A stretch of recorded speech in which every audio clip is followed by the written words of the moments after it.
모세의 생애를 우리 살펴보고 있습니다.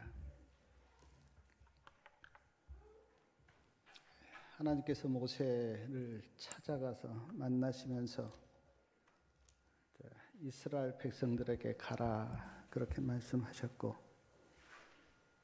애굽 왕 바로에게도 찾아가라 그렇게 말씀하셨어요. 출애굽기 4장 1절에 보면 모세가 이렇게 대답합니다. 하나님, 그들이 나를 믿지 않고 내 말을 듣지 않으면서 여호와께서 너에게 나타나지 아니하셨다고 하면 어떻게 할까요? 그때 하나님께서 모세에게 말씀하시죠. 내 손에 있는 것이 무엇이냐? 모세가 대답합니다. 지팡이입니다. 하나님께서 말씀하십니다. 지팡이를 땅에 던지라. 모세가 지팡이를 땅에 던졌습니다. 뭐가 되었습니까? 뱀이 되었어요. 모세가 성경에 보니까 놀라면서 피했습니다. 갑자기 뱀이 앞에 있으니까 피하죠. 그때 하나님께서 다시 말씀하세요. 손을 내밀어 뱀 어디를 잡으라? 뱀 꼬리를 잡으라. 사랑하는 여러분, 뱀 꼬리를 잡으면 어떻게 됩니까? 100% 물리죠. 저도 시골에서 자랐기 때문에 뱀을 참 많이 잡아보기도 하고 봤는데 뱀 꼬리를 잡으면 물립니다. 근데 하나님은 모세에게 그렇게 말씀하셨어요. 뱀 꼬리를 잡으라. 이 말씀이 이해가 됩니까? 근데 출애굽기 4장 4절에 보니까 모세가 손을 내밀어 뱀 꼬리를 잡습니다. 그러자 뱀이 다시 지팡이가 되었어요. 제가 여기서 깨닫는 것이 뭐냐면 하나님의 말씀이 우리의 머리로 이해가 되어서 다 믿는 것은 아닙니다. 이해가 되는 말씀이 있죠. 없는 건 아니에요. 그러나 어떤 말씀은 우리의 머리로 이해가 안 됩니다. 근데 하나님께서 말씀하세요. 그러므로 내 이성적으로 이해가 안 되지만 우리는 이렇게 받아들여야 돼요. 하나님의 말씀이고 그 말씀을 하나님께서 하셨기 때문에 내가 믿음으로 순종한다. 그리고 말씀을 믿음으로 순종해 보면 놀라운 일이 일어나죠.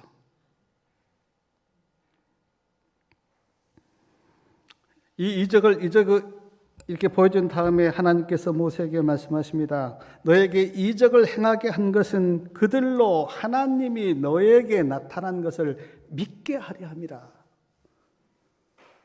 이스라엘 백성들이 하나님이 모세에게 나타났다고 하는 것을 믿을 수가 없잖아요.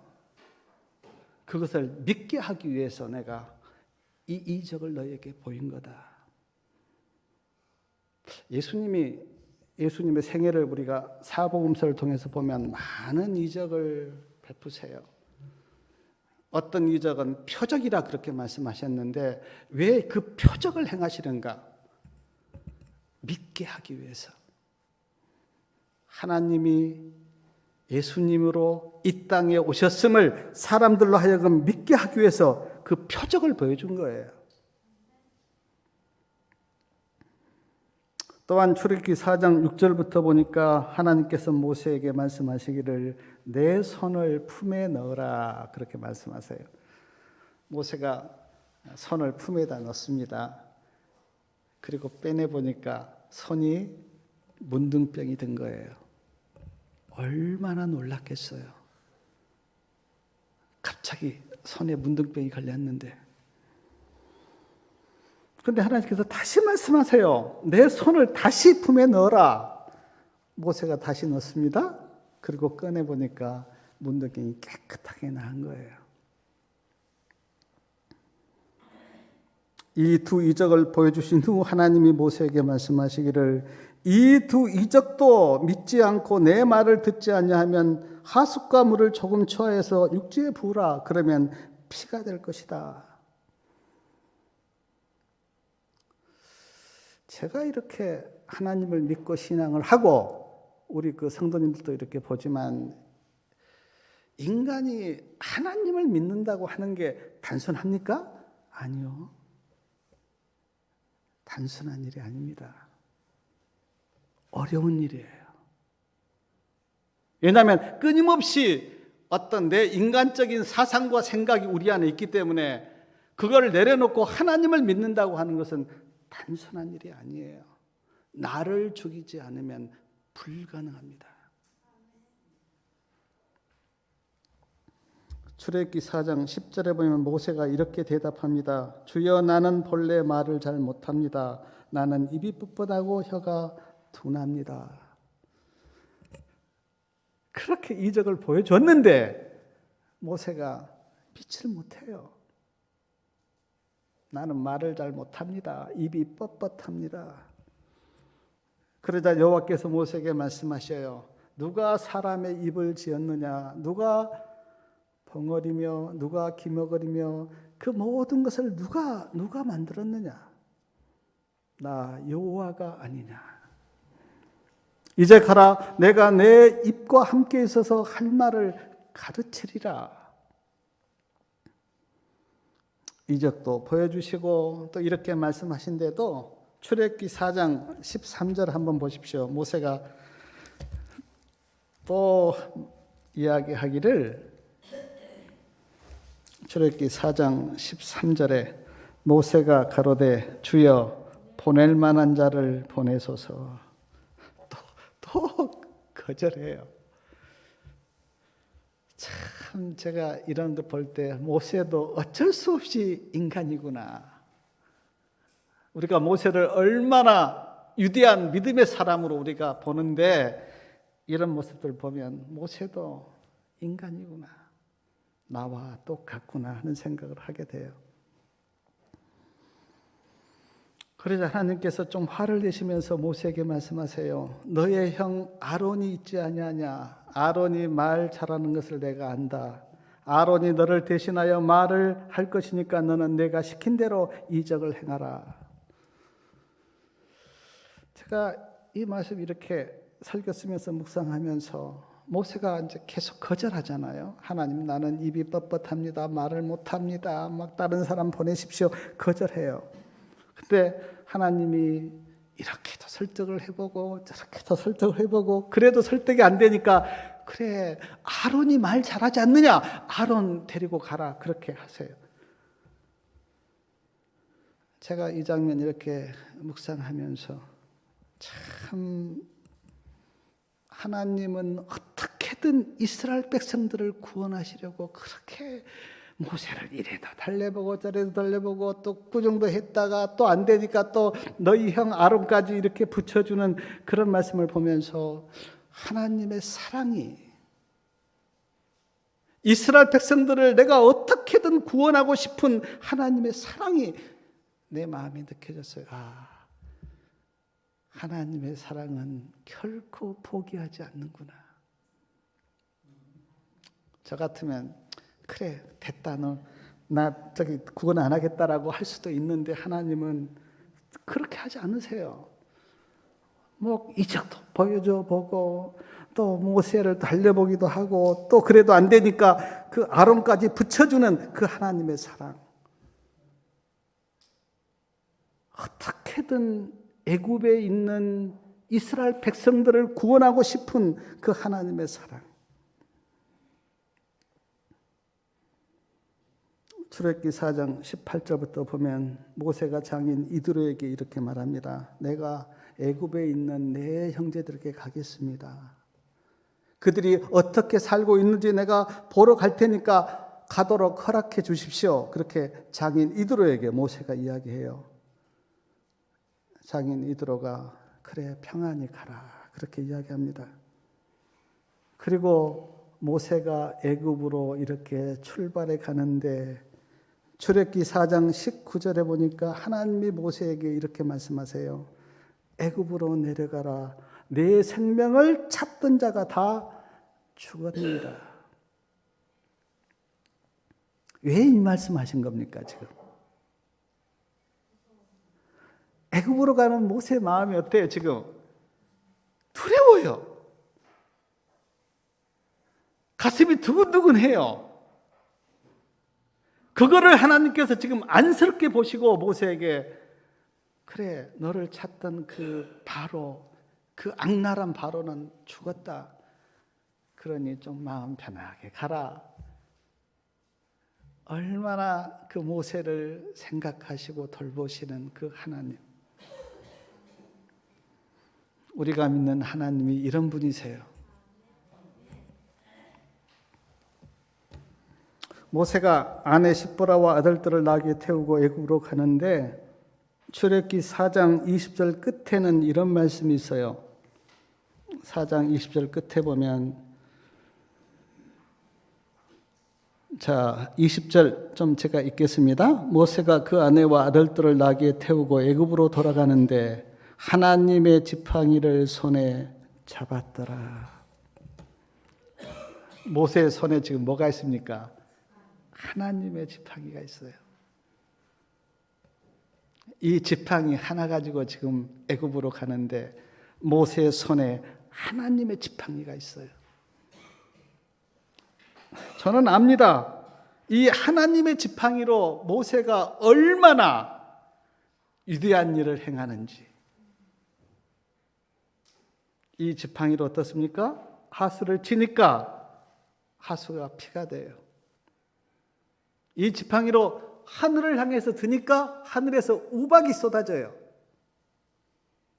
이 지팡이를 들고 손을 내미니까 홍해가 갈라져요. 이 지팡이로 반석을 치니까 반석에서 물이 나옵니다. 하나님의 지팡이가 모세의 손에 들려 있고 하나님이 하나님 되신과 모세가 하나님의 종이라는 것을 어떻게 나타내는가? 모세의 손에 들린 그 하나님의 지팡이로 하나님이 하나님 되심을 그렇게 모세가 증거해요. 사랑하는 여러분, 하나님께서 모세에게는 하나님의 지팡이를 주셨는데 오늘 우리에게는 무엇을 주셨습니까? 하나님의 말씀이 우리에게 있어요. 하나님의 말씀을 우리 모두에게 주셨다고요. 모세는 그 지팡이를 통해서 하나님의 영광을 드러냈어요. 근데 오늘 우리는 우리의 삶 속에서 우리에게 주신 이 하나님의 말씀을 어떻게 사용하시나요? 날마다 내 삶 속에서 하나님의 말씀을 어떻게 사용하시나요? 그냥 하나님의 말씀 사용하지 않고 그냥 가만히 둔 있는 건 아니에요?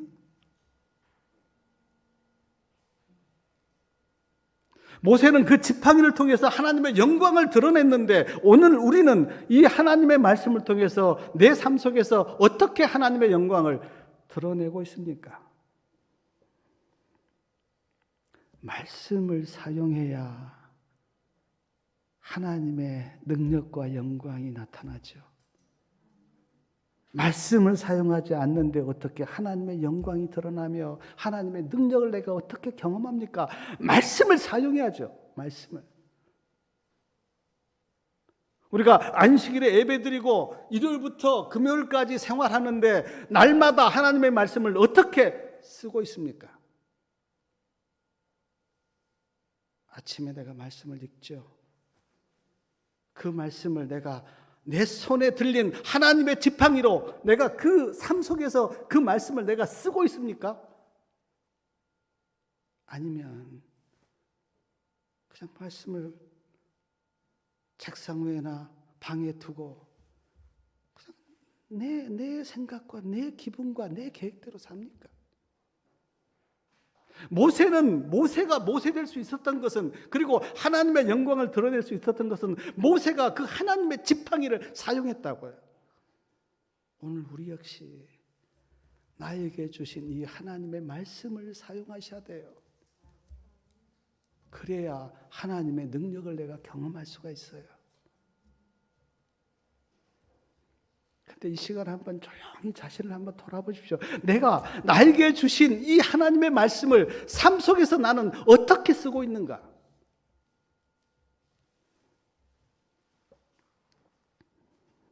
사랑하는 여러분, 날마다 말씀을 사용하여 하나님의 영광을 보기를 바랍니다. 출애굽기 4장 24절부터면 모세가 애굽으로 가는데 제가 에어넷신 읽어보니까 숙소에 있었다 그래요. 근데 하나님이 갑자기 모세를 죽일 듯이 붙드는 거예요. 성경에는 죽이려고 했다 그렇게 나오는데 죽일 듯이 모세를 붙드는 거예요. 모세가 깜짝 놀라고 이제 그 안에 시보라도 놀랐는데 그 시보라가 그 날카로운 독칼로 아들의 양피를 베어서 모세의 발 앞에 던지면서 말하기를 당신 나의 피남편입니다. 이해가 잘 안 되죠. 그러다 26절에 보니까 여호와께서 모세를 그냥 풀어줘요. 그리고 그때 시보라가 피남편이라 하면 할례를 인함이었더라. 할례에 나옵니다. 할례가. 그러니까 지금 하나님께서 모세를 붙들었는데 시보라가 그 자기 아들 이제 할례를 행한 거죠. 그러니까 하나님께서 모세를 풀어줬어요. 이런 일이 있었어요. 그때 부자선지자 256페이지 보니까 이런 말씀이 있습니다. 아내의 권유에 못 이겨 모세는 막내 아들에게 할례식을 거행하는 것을 등한히 하였다. 지금 이스라엘 백성들은 난지 8일이 되면 그날이 안식일이라고 하더라도 할례식을 했습니다. 할례를 거행했어요. 근데 지금 시보라가 좀 막한 것 같아요. 시보라의 권유에 못 이겨 모세가 지금 할례를 행하지 않은 거예요. 이거를 지금 하나님께서 나타나서 책망하십니다. 왜 그랬을까? 제가 마음속에 깨달아진 것이 뭐냐면 내가 너를 지금 불러서 애굽으로 가게 했는데 네가 하나님의 언약을 지키지 않으면서 그리고 하나님의 말씀에 불순종하면서 하나님의 일을 할 수는 없다고 하는 하나님의 책망인 것 같아요.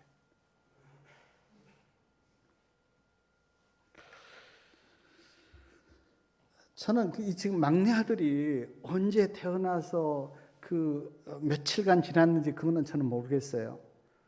근데 지금 하나님께서 책망하신 것은 하나님께서 분명히 할례를 행하라 그렇게 말씀하셨는데 이 하나님의 언약과 말씀에 대해서 모세가 불순종하였고 그 불순종의 책임을 하나님께서 지금 나타나서 물으신 거예요.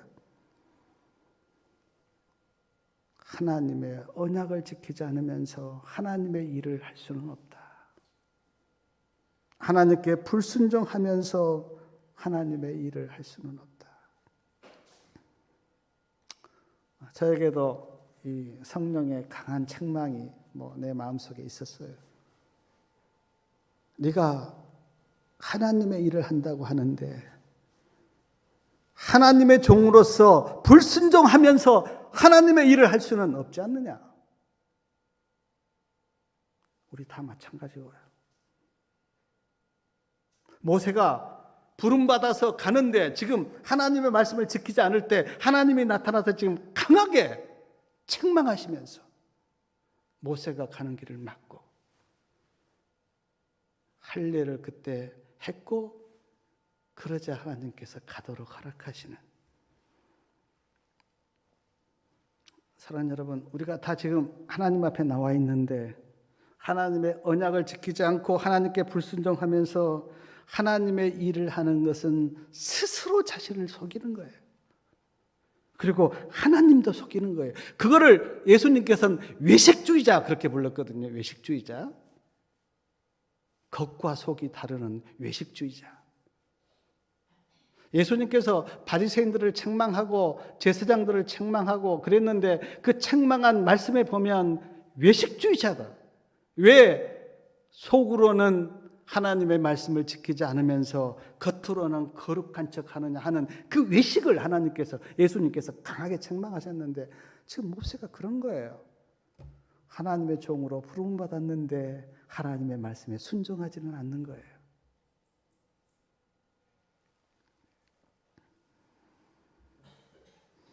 창세기 4장 27절에 보니까 하나님께서 아론에게 광야에 나가서 모세를 만나라고 그렇게 말씀하시고, 아론이 하나님의 산에서 모세를 만납니다. 그리고 모세가 지금까지 자기에게 한 모든 하나님의 일을 아론에게 이야기해요. 그리고 기적도 행합니다. 그러자 아론이 하나님이 모세를 보냈다고 하는 것을 믿어요. 그리고 이스라엘 장로들에게도 또 그렇게 합니다. 그래서 이스라엘 장로들이 머릿속에서 하나님께 경배하였다, 그렇게 성경에 기록되어 있는데, 다 지금 하나님이 모세를 택해서 보냈다고 하는 것을 다 믿습니다. 그리고 출애굽기 5장 1절을 한번 보면 모세와 아론이 바로에게 가서 말합니다. 여호와가 내 백성을 보내라고 하셨습니다. 그때 바로가 뭐라고 대답합니까? 우리 출애굽기 5장 2절 우리 다 같이 한번 읽겠습니다. 바로가 가로되 여호와가 누구건대 내가 그 말을 듣고 이스라엘을 보내겠느냐? 나는 여호와를 알지 못하니 이스라엘도 보내지 아니하리라. 바로가 나 하나님 모르니까 이스라엘 못 보내겠다, 그렇게 지금 거절합니다. 우리가 볼 때 참 거만하고 담대하죠. 근데 이 말은 사실이에요. 바로가 지금 누구를 모르고 있습니까? 여호와가 누구신가를 몰라요. 바로가요.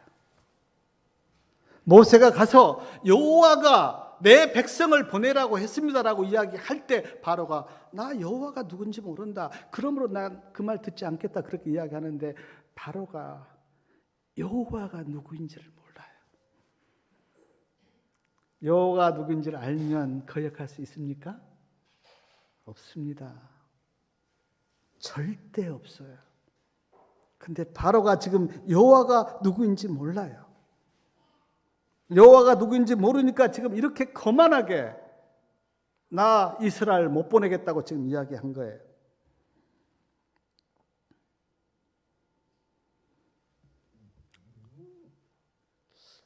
제가 우리 성도님들도 마찬가지인데 누구한테 이렇게 우리가 전도를 해보고 하나님을 믿으십시오, 또 성경을 믿으십시오, 그렇게 이야기해 보면 거의 다 이제 거절하잖아요.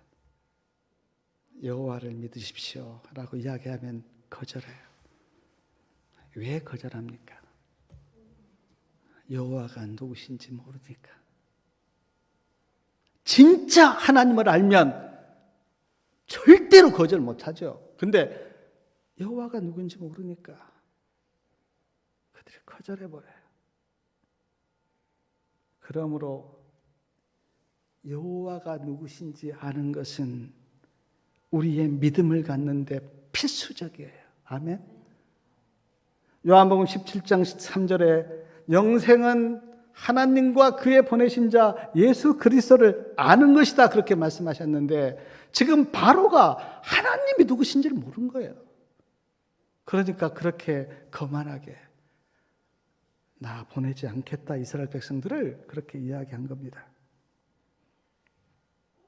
사랑하는 여러분, 저는 제가 신앙을 하면서 깨닫는 게 뭐냐면 누구에게 믿으십시오, 믿음으로 사십시오, 그렇게 말하기 이전에 믿음을 갖기 위해서는 하나님이 누구신가를 아셔야 돼요.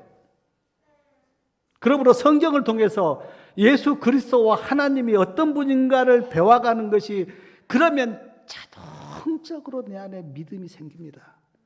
하나님을 알면은요. 근데 하나님을 모르면 아무리 믿어라 해도 믿음이 안 생겨요. 그러므로 성경을 통해서 하나님이 어떤 분이며 예수 그리스도가 어떤 분인가를 알면 내 마음속에 자동적으로 믿어져요. 모르면 안 믿어집니다. 알면 믿어져요. 알면. 왜 바로가 이렇게 하나님의 말씀에 거역하는가? 여호와가 누군지 모르니까. 그러므로 우리 성도님들 성경이나 예언신을 볼 때 그 초점을 어디에 둬야 되냐면 하나님이 누구신가에 대한 초점을 두십시오. 그러면요, 하나님에 대해서 하나 알고 둘 알고 셋 알고 그렇게 많이 알아지면 거기에 따라서 믿음이 자동적으로 생겨요. 절대 거역 못합니다. 알면.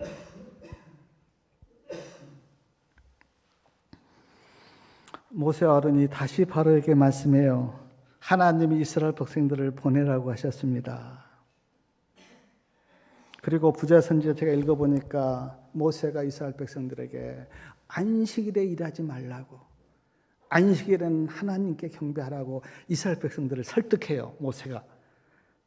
그러니까 이스라엘 백성들이 안식일에 이제 그 모세의 설득을 듣고 안식일에 일을 안 하려고 그러거든요. 그러니까 이제 바로가 이제 여기서 또 화를 냅니다. 이 백성이 게으르다.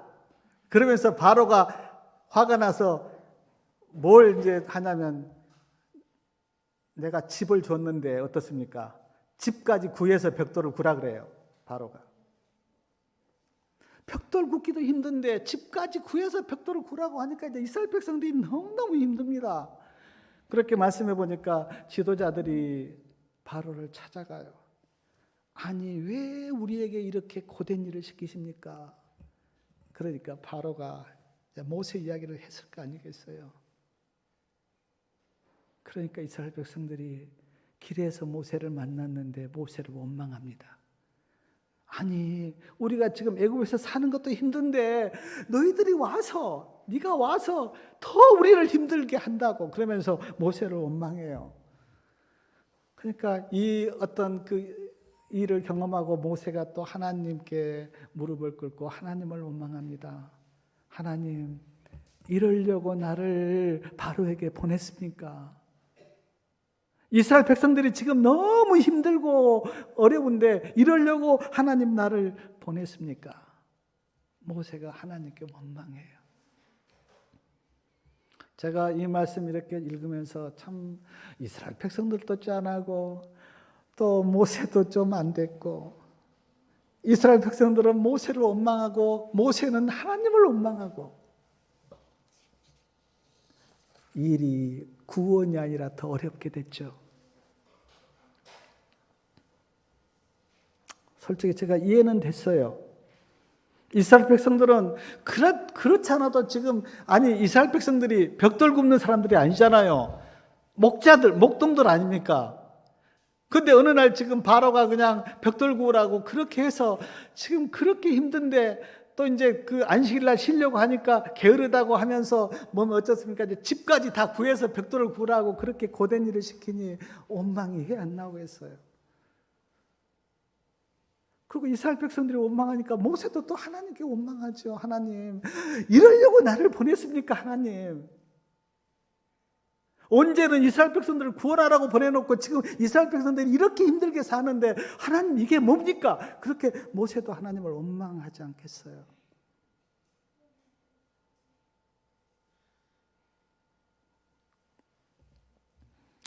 그러나 제가 여기서 깊이 생각해 봤어요. 우리가 설령 일이 잘 안 된다고 해도 하나님을 원망할 수가 있는가? 인간이, 피조물인 인간이 하나님을 원망하는 게 가능한가? 사랑하는 여러분, 우리가 생애를 살다 보면 일이 안 될 때가 많죠. 아프기도 하고 망하기도 하고 사고를 당하기도 하고, 그럴 때 인간이 하나님을 원망할 수가 있는가? 있습니까? 인간이 하나님을 원망할 수가 있어요? 네, 없을 것 같아요. 믿음이 없었을 때는 저도 그런 마음 들었는데, 제가 성경에서 하나님을 조금씩 알아가면서 지금은 내가 죽더라도 하나님을 원망하지 못할 것 같아요. 왜냐하면 하나님이 나를 사랑하신다고 하는 것을 아니까, 하나님이 가장 좋으신 분이고 하나님이 나를 위해서 어떻게 하셨다고 하는 것을 아니까 죽으면서도 하나님께 원망은 안 될 것 같아요. 믿음이 없으면 원망이 나오죠. 제가 이 장면 생각해 봤어요. 지금 하나님이 잘못한 건 뭐입니까? 그냥 이스라엘 백성들을 구원하려고 모세를 보낸 것밖에 없는데, 바로가 악해서, 바로가 마음이 강팍하고 악해서 지금 이렇게 괴롭힌 것이지 하나님 잘못은 없잖아요. 하나님의 뜻은 어떻게든 이스라엘 백성들을 구원하려고 하는 그 마음밖에 없잖아요. 바로 때문에 지금 그렇지, 바로 때문에. 근데 제가 이렇게 보니까요, 이 세상에 지금 일어난 모든 불행들이 인간이 악해서 그러는데, 인간이 악해서 그렇잖아요. 인간이 악해서 죽이기도 하고 살리기도 하고 뭐 막 불행도 겪고 하지, 그게 하나님 탓입니까? 근데 사람들은 하나님 탓한다고요. 자기들이 악해놓고. 지금 바로가 악해서 그렇지 하나님이 잘못한 거 있습니까? 하나님은 그냥 이스라엘 백성들을 구원하려고 보낸 것밖에 없는데, 지금 모세가 하나님을 원망하잖아요.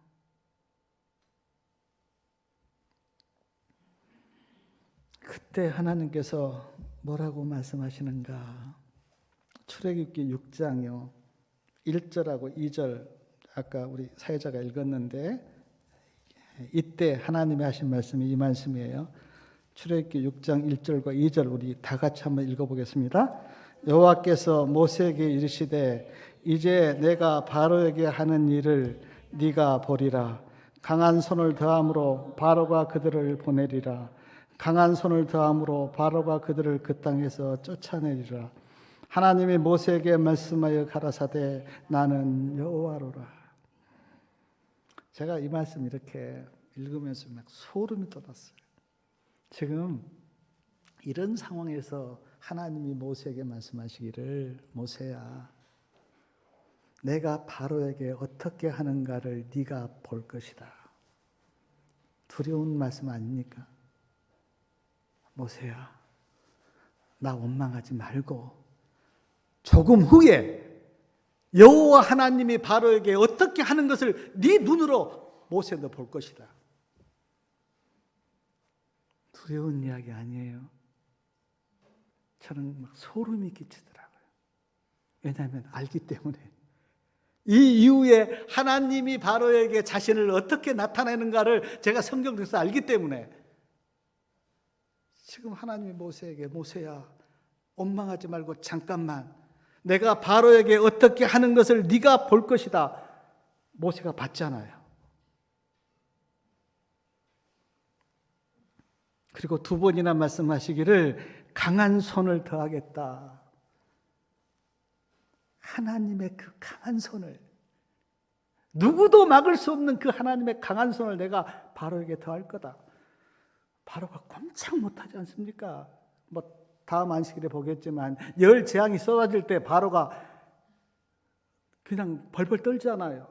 그러면서 결국 빨리 나가라고, 이스라엘 백성들 빨리 나가라고 바로가 그렇게 항복하잖아요. 내가 강한 손을 내가 바로에게 더하겠다. 그러면서 2절에 나는 여호와야. 저는 이 말씀이요, 지금 하나님께서 모세에게, 모세야 불평하지 마, 내가 여호와야, 내가 여호와야.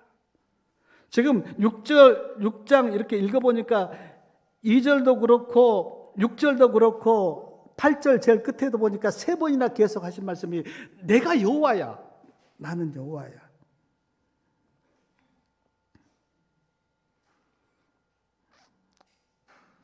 만약에 하나님께서 오늘 우리에게 나타나서 내가 여호와야, 내가 여호와 하나님이야, 그 앞에서 누가 말하겠어요?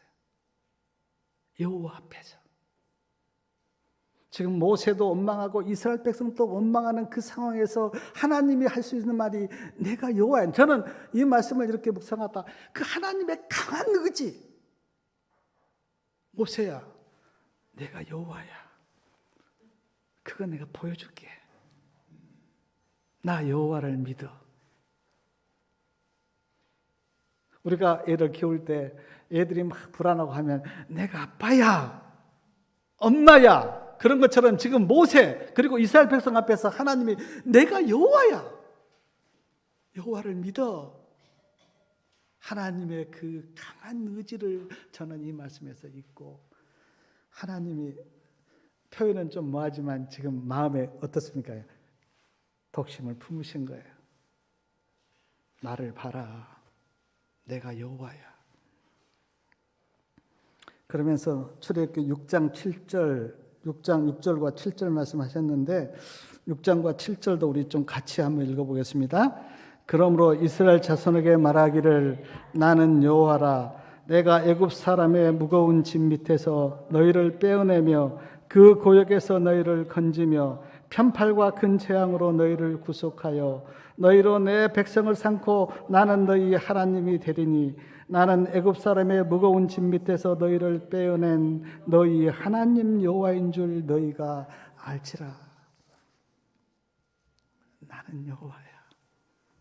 내가 이스라엘 백성들을 구원해서 내 백성을 삼고 그들이 나를 하나님으로 그렇게 알 거야.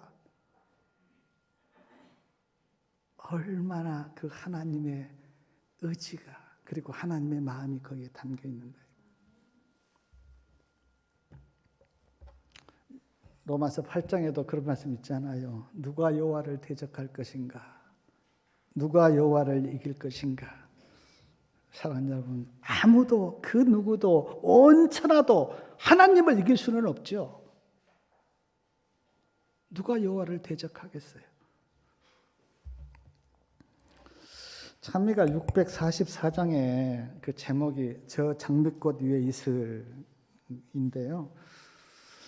이 찬미를 작사 작곡한 사람은 찰스 오스틴 마일즈입니다. 이분은 제가 읽어보니까 약사 출신이에요. 미국 그 약대를 졸업하고 약사 출신인데 이 찰스 오스틴 마일즈에게는 친한 친구 가이엘이 있었습니다. 근데 이 가이엘은 어렸을 때 열병을 앓아서요. 눈이 잘 안 보여요. 시각장애인이에요. 근데 시각장애인인데 이분이 뭐 그 장애를 극복하고 아주 뭐 음악을 좋아하니까 음악도 하고 또 연주도 하고 또 악기도 다루면서 그렇게 잘 살고 있었어요. 근데 이 가이엘에게 외동딸이 하나가 있는데 이 외동딸이 이제 결혼을 했어요. 결혼을 해서 살다가 남편이요. 용광로가 터져서 남편이 죽었어요. 그러니까 이제 딸이 이제 남편이 그렇게 그 사고로 이렇게 죽고 하니까 딸이 얼마나 상심하시겠어요. 상심되겠어요. 이걸 이제 가이엘이 이렇게 보고 있으니까 또 가이엘의 마음도 이제 무너진 거예요. 그리고 이 가이엘이 아주 삶 속에서 회의와 절망과 막 그렇게 이제 사는 거예요. 하루는 가이엘이 찰스 오스틴을 찾아와서 내가 지금 참 불행하게 사는데 나를 위해서 글을 하나 써주든지 아니면 노래를 하나 만들어 달라고 그렇게 부탁을 해요. 내가 용기를 가지고 살 수 있도록 나를 좀 도와달라고 그런 부탁을 합니다. 찰스 오스틴 마일즈가 그 부탁을 받고 하나님께 기도해요. 하나님, 내가 내 친구를 좀 돕고 싶은데 어떻게 도울까요? 나에게 좀 좋은 영감을 좀 달라고 그렇게 이제 기도합니다.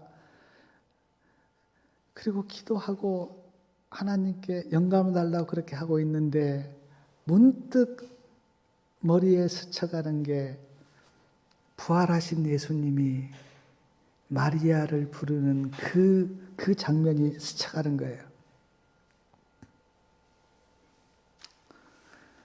부활하신 예수님이 그 막달라 마리아를 부르는 그 마리아야 라고 하는 그 장면이 이렇게 스쳐가면서 글을 쓰기 시작했는데 그 글이 뭐냐면 지금 우리 찬미 644장 저 장미꽃 위에 있을 이 가사예요.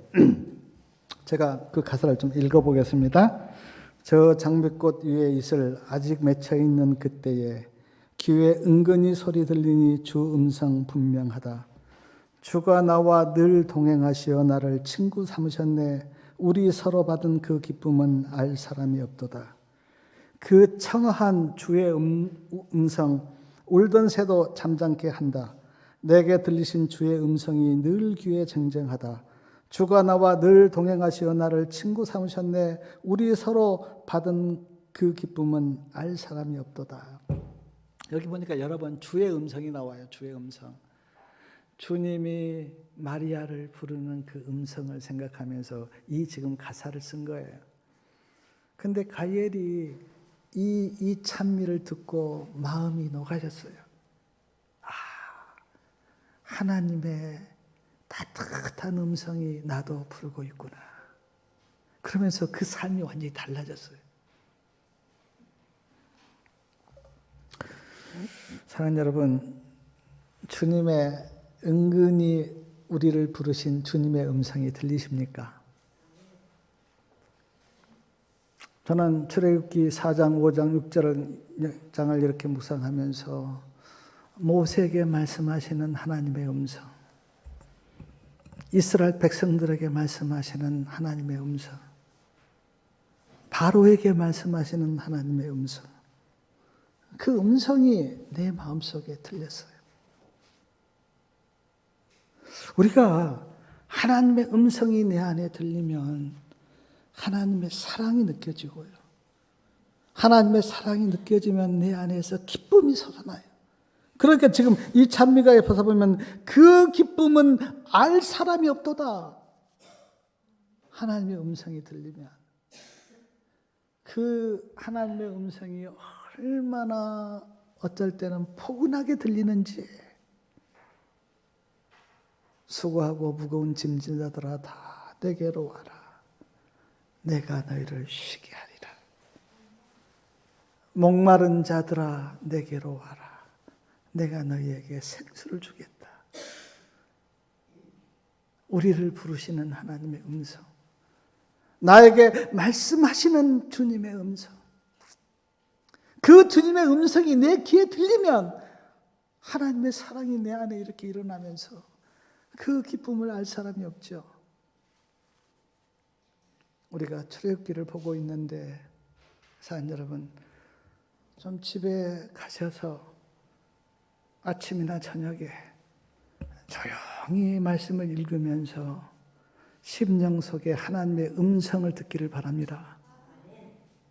그러면요, 그 기쁨은 저는 여러 번 너무너무 깊어서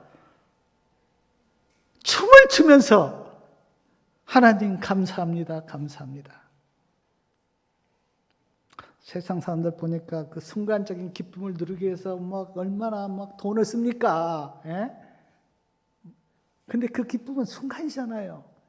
근데 주님의 음성이 내 심령에 들려올 때 그 기쁨, 그 사랑, 그것은 너무너무 커요.